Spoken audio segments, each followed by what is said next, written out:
Cette annonce avait secoué le monde de l'informatique, le grand retour d'AMD suite à des années passées dans les méandres de la bourse. Il y a encore quelques mois, on parlait de ce colosse haut passé concernant sa branche CPU. Les consommateurs n'avaient Dieu que pour Intel, tout en sachant que la branche GPU ne va pas forcément mieux depuis la sortie des cartes Nvidia GTX de série 1000.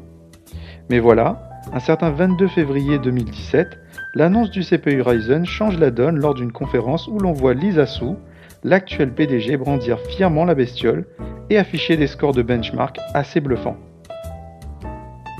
Sera présentée au cours de cet événement la seule gamme Ryzen 7.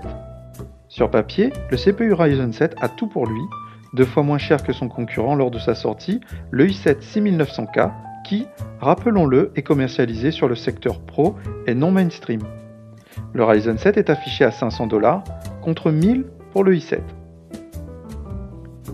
Intel, qui commençait à reculer dans les ventes depuis lors, se devait de réagir et annonça dans la foulée le i7 8700K avec comme nom d'architecture Coffee Lake.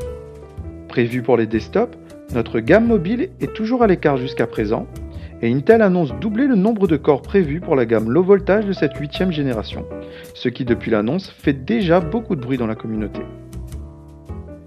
AMD a réagi aujourd'hui en annonçant sa gamme low voltage mobile, les Ryzen 2700U, qui devraient consommer jusqu'à 25 watts pour un quad-core 8 threads, cadencé à 2 Go 2 en idle et 3 Go 8 en turbo mode.